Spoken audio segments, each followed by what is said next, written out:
इस पृथ्वी से कहो अब ये चिंता न करे, इसके दुख से मैं अवगत हूं और अति शीघ्र एक अवतार लेकर के आने वाला हूं।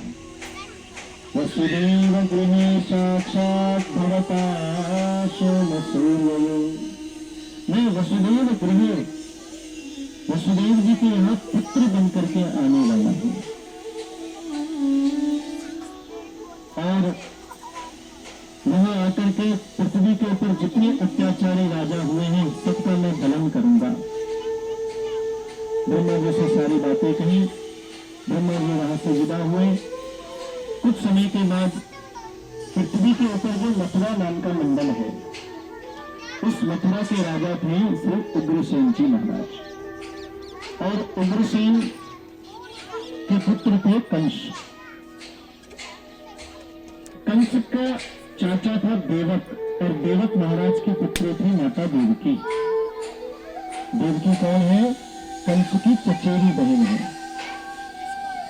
कंस ने अपनी बहन का विवाह पक्का किया वसुदेव जी के साथ। वसुदेव जी महाराज ने धूमधाम से देवकी उन्हें छोड़ने के लिए जा रहा था ना, विदाई के समय उसने उस रथ में से सारथी को उतार दिया और कहा मैं स्वयं रथ चलाकर अपनी बहन को छोड़ने जाऊंगा। सारथी को उतार दिया, अपने आप रथ पर बैठ गया।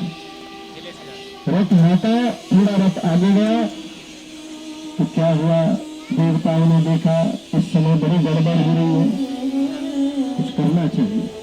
देवताओं ने आकाशवाणी कर दी, अश्यास्तामष्टमी गर्भो हंतायाम बहसे बुधः। अरे दुष्ट कंस, इस बहन को इतने प्रेम से तो उसके ससुराल छोड़ने जा रहा है ना, इसी देवकी का 8वां लाल तेरा काल बन करके आएगा, ध्यान देना। कंस ने जब आकाशवाणी सुनी तो जितनी आंखों में आंसू थे सब सूख गए, आंखें लाल हो गई, क्रोध से शरीर कांपने लगा। कूद पड़ा रथ से, माता देवकी के केश बाल पकड़ लिए, धरती पर पटक दिया। तू मेरे काल को जन्म देगी? सारी वास्तविकता सबके सामने आ गई। न रहेगा बांस न बजेगी बांसुरी, तू मेरे काल को जन्म देगी? जन्म तो तब देगी जब तू जीवित रहेगी। उसने अपनी तलवार निकाली, माता देवकी को मारने के लिए तैयार हो गया, लेकिन इतने में वसुदेव जी आ गए। मृत्युर्जन्मवता वीरा देहेनो सहजायते। महाराज आप भोजवंशी राजा, कोई साधारण नहीं है, और इस समय अपनी बहन को मारेंगे, कितना मत करिए ऐसा, आपकी अपकीर्ति होगी महाराज। और उसके पुत्र से यदि आपकी मृत्यु लिखी है तो इसमें देवकी की क्या गलती है? महाराज आप उसे छोड़ दीजिए, मैं एक बीच का रास्ता निकालता हूं। देवकी से आपको भय नहीं है, देवकी के बच्चों से भय है, इसलिए मैं वसुदेव वचन देता हूं कि इस देवकी के जितने पुत्र होंगे वो सब लाकर आपको सौंप दूंगा, लेकिन इसे मत मारिए। वसुदेव जी ने हाथ पैर जोड़ करके देवकी को बचाया। कंस ने उन्हें छोड़ा नहीं, कारागार में बंद कर दिया। दोनों जेल में हैं, एक के बाद एक 6 पुत्र हुए, 6 के 6 पुत्र मारे गए। कंस ने सबको मार डाला। 7वें बालक जब उनके गर्भ में आया तो वो बालक कोई साधारण नहीं था। यम अनंतम प्रचक्षते, वो बालक के रूप में आया। उस समय उस 7वें गर्भ की रक्षा के लिए भगवान ने योग माया को अपने पास बुलाया। योग माया आई, भगवान से कहा प्रभु क्या आदेश है?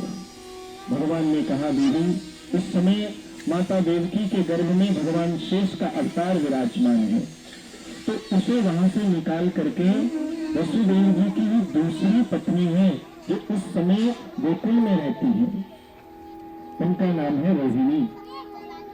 उस गर्भवत बालक को देवकी जी के वहां से हटाना और सीधे रोहिणी जी के गर्भ में स्थापित कर देना। योग माया आई और ऐसा ही किया।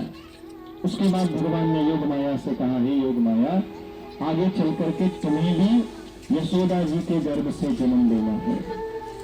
कथा समझ में आ रही है ना सबको? वो जो देवकी का 7वां पुत्र था ना, वही बलराम जी महाराज हैं। योग माया ने उसको वहां से हटाया और वसुदेव जी की पत्नी जो दूसरी है, उनका नाम है रोहिणी, से बलराम जी का जन्म हुआ था। बोलिए बलराम जी महाराज की। अब 8वें गर्भ के रूप में भगवान माता देवकी के गर्भ में आ गए।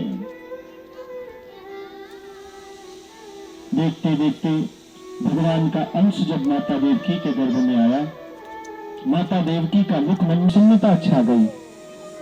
3-4 महीने व्यतीत हुए। जब देवताओं को यह मालूम पड़ा कि भगवान श्री कृष्ण अब माता देवकी के गर्भ में विराजमान हो चुके हैं, तो देवताओं ने सोचा हमें जाकर भगवान की स्तुति करनी चाहिए। सभी देवता पहुंचे और माता देवकी के